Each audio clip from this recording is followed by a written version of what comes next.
Hello, welcome to the channel. So, it's a holiday season, and tax time's right around the corner. Maybe you're thinking about buying a third-gen Camaro. They're all over Marketplace, they're reasonably cheap, and in reasonably decent shape. So, what should you be looking for when you go to look at one? We're going to try to cover that in this little video. I'm going to use my car as an example. This is a 1988 Camaro base model coupe, known as a sport coupe. Mine was ordered with a 305 V8 and automatic transmission. Other than paint, this car is completely stock. So, you found a Camaro, you're going to go look at it. What are the things to look for? What should you be aware of? Well, we're going to pretend like we just showed up at a guy's place. This is his car, and we're going to do a walk around. First thing I like to do is just a general walk around of the outside of the car. Just look at things that I notice. Now, of course, this car, the first thing you notice, and it should be obvious in the pictures, is that it's had a repaint and not a professional one. That is rattle can paint over top of factory paint with no prep or primer underneath. That's what happens to it when you hit it with a pressure washer. So that's the first thing you notice. Second thing you notice, if you're familiar with these cars, it's a 1988. In the United States, starting in 1986, you had to have a third brake light on all cars. This car does not have a third brake light. It has been what they call deleted. The easy way to do it is just to get a 82 to 85 hatch and swap it onto your car. It's really not a big deal getting rid of the third brake light. It only has to work if it's there, so nobody cares that you swap these hatches out. I swapped this one out, going back to the fact that it's my car. I swapped this one out just because I like simple cars. And I don't like failing inspections just because the wiring is screwed up or corroded or something on that third brake light. It happens all the time, especially with these cars with all that glass. The connectors draw moisture. There were 3 different types of lights they used for the third brake light. There was one at the top of the hatch in the center above the glass. There was another one in the same location beneath the glass. And then eventually they just put the third brake light down there in the center of the spoiler. The spoiler one is the one I would prefer to have if I was going to have one. But it's just easier to swap the whole hatch out if you've got access to parts. So anyway, back to the walk around. Next thing I'm going to notice are the dents in the hatch. Something's either been dropped on it or somebody has slammed it closed with something sticking up underneath. You can see there's one dent going down and one dent coming up. So there's something to negotiate with. Side of the car looks pretty straight. Don't see any bubbling or any rust. Don't see any body damage. The powder coating is coming off the drip rail. You want to take a look at the mirrors. This one's had a blind spot mirror on it that has either fell off or been removed. There is overspray up here on the corner on top of this rubber that's supposed to be black. Of course, you want to check to see when it was last on the road. Make sure it's not been parked a bunch of years. And mine's been to a few car shows, so there's the badges for that. You want to take a look at the tires. They look pretty new, nice tread. If you know how to read a date code, look at your date codes just to see how old they are, because a tire can really look good and not actually be good. And while we're looking more closely at these tires, there's a little ding right there. And if you notice, there's another one right there. That's why you look closely at these cars. That stuff's easy to overlook. Also, if you are familiar with these cars, and you'll have to Excuse my shadow. If you are familiar with these cars and you know that this one is a base model coupe, you will know that hood does not belong on this car. That is an IROC or a Z28 hood for the earlier cars.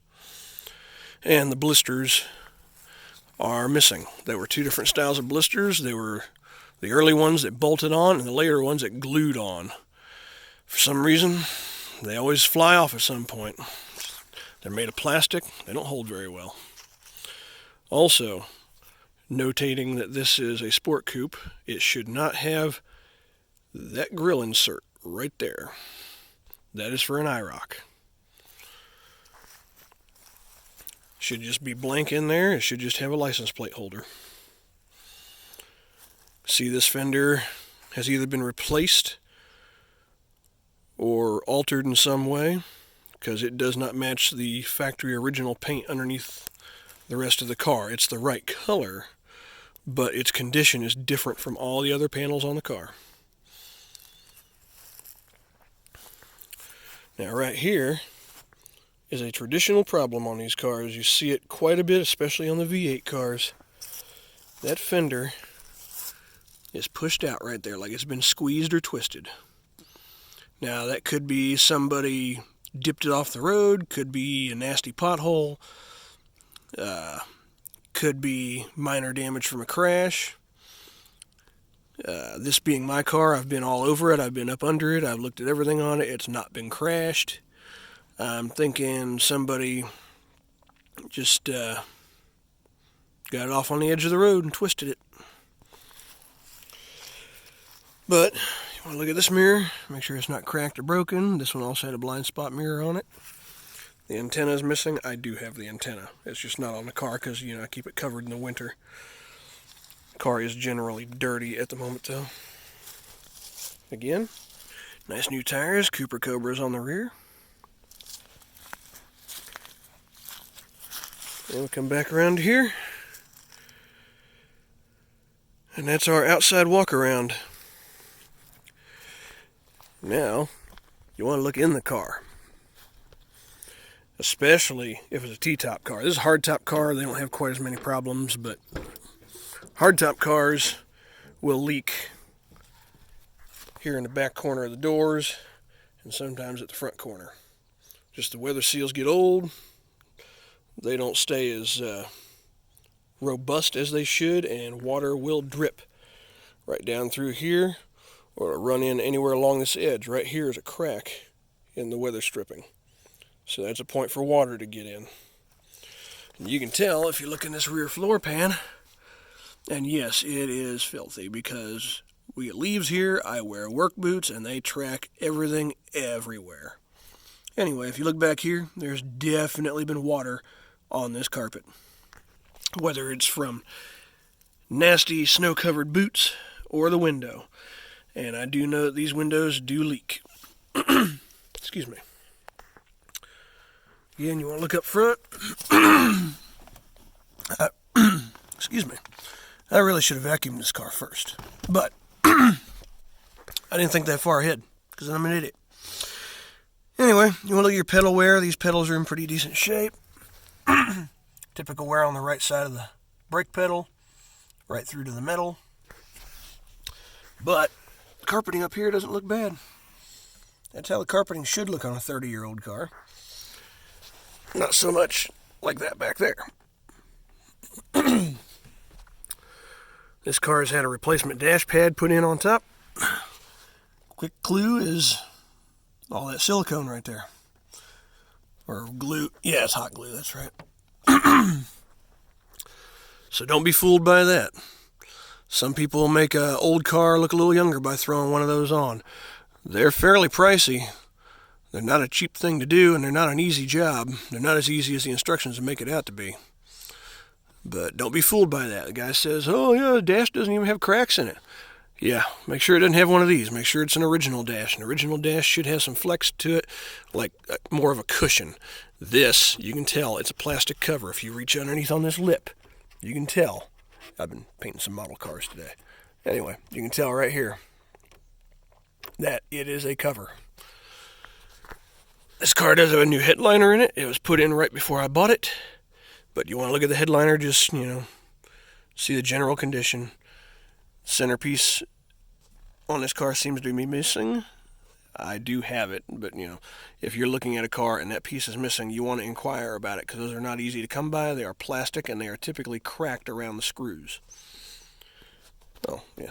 There's a good example. There's the piece right there. I forgot it was in here. Again, I'm an idiot. Anyway, there's the typical cracks you'll see in that piece. And there's my antenna sitting down there too.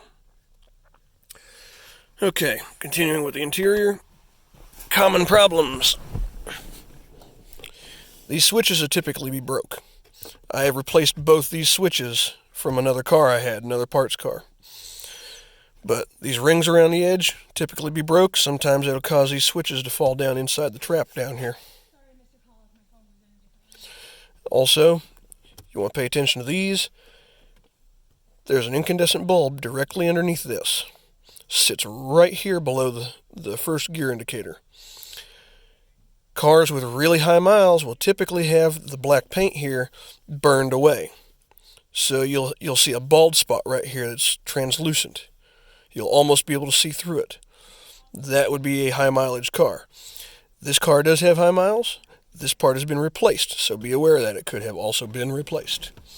You can see all the rust here from just years of use, wearing away the surface. Of course, my cigarette lighter trim, or ashtray trim, my ashtray trim door, the plastic cover plate is missing. I do have it.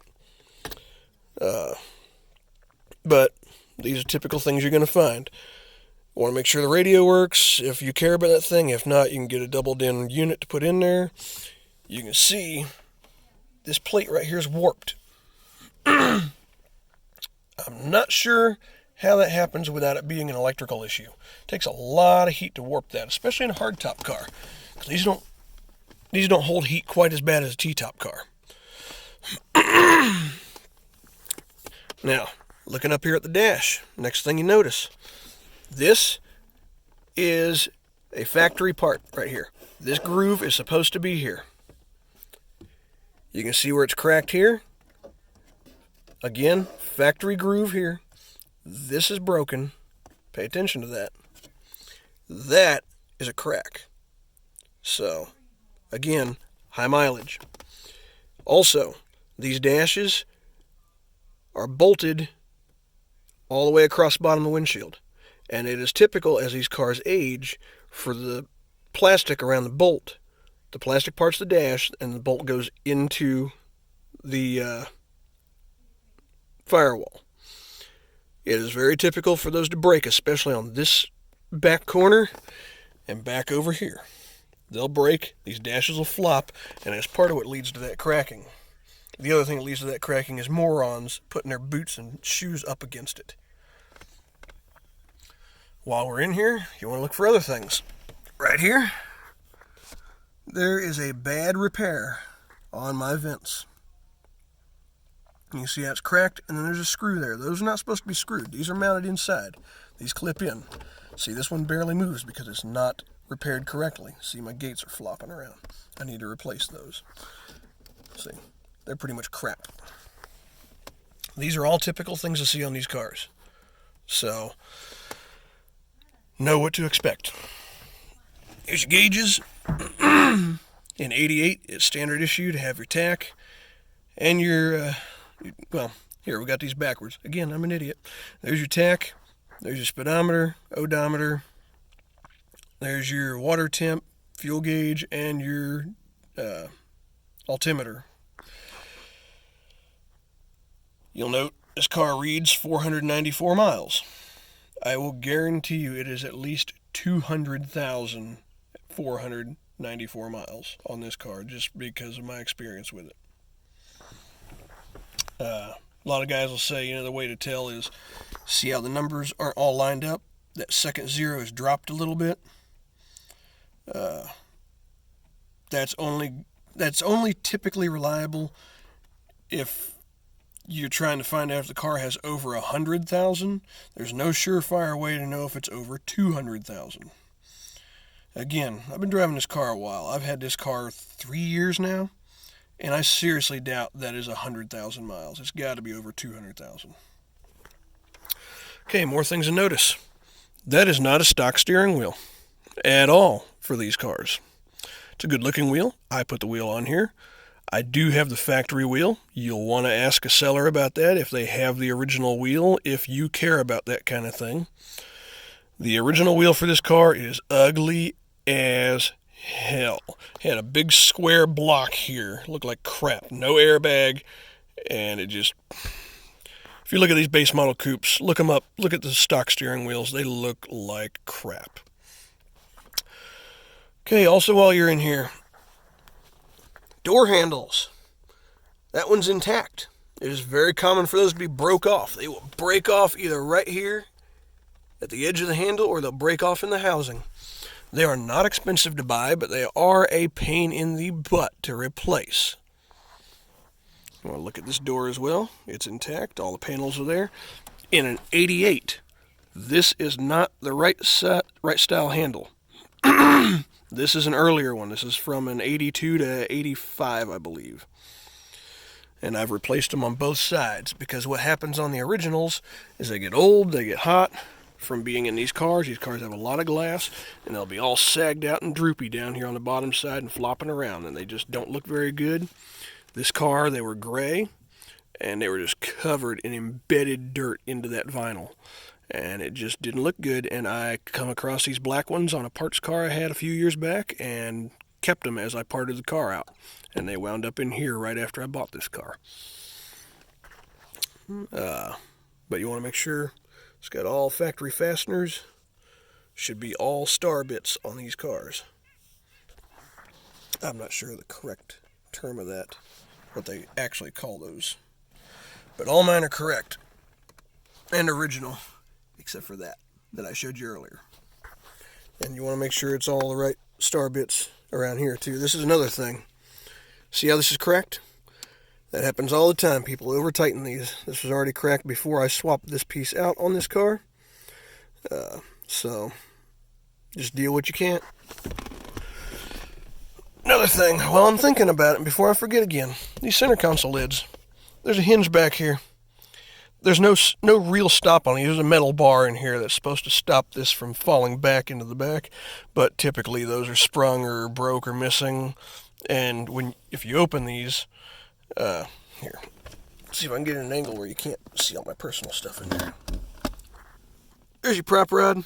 There's already damage on this one, but typically they'll break around this hinge down here, and they'll be junk. Or the vinyl will peel off. This vinyl is glued onto this housing. Typically that'll be peeled off. You want to make sure this is all in good shape. I have replaced this one from a parts car, so it is not the original. The original is sitting in my shed, and it is beat all to hell. The vinyl's actually in good shape. It's not torn or anything. It's peeling up, rolling off of it on the corners here, and the inside plastic's busted. Next thing to look at, seats. This car has manual seats. This one has a seat cover on it just because I haven't taken it off yet. Had them on here for a while because I had another seat on the driver's side of this car. This car, and this is a good example what to pay attention to, because these cars sit so low, they are extra prone to being destroyed all the way down this corner here and across this. That's typical for a high mileage car of any make or model, but especially on these because they sit so low. And if you pay attention, if you look closely at this seat, this is not a driver's seat. This is a passenger seat, and it does match this interior. It does identically match that seat when you take the cover off. But the key is, look how close it is to that center console. You can barely get to that belt. If that belt goes down there, it is a nightmare to pull out. So when you move this seat forward to access the back, if it pushes that down or if it pulls that seat belt back into here, it's a pain to get out. That seat belt is pinched in there with it being that close to the center console. There's a little more room on this side. See? Anyway, I haven't seen a lot of this done, but it does happen, and they do bolt in. You just want to be aware of that because it causes fitment problems. Like I said, these are manual seats, so they will move back and forth on their own. They're manual. They always work. And it's not broke down. It's not leaning. You want to look at the angle of that. Make sure it's not crooked. Because big guys will drive these cars, and they'll fracture or break the braces back here. So one side of the seat will be leaning one way or the other. These cars do have flip-down rear seats in them. They came in two varieties. They came in a one-piece like this car. And you want to make sure your latches are there. The one-piece seats will have one latch. The two-piece seats will have a latch on both sides because the backs will be two independent pieces. This car is a one-piece, flips back, and latches in. And it's solid. And it's in good shape. Carpet is stained. Carpet's always stained in these cars.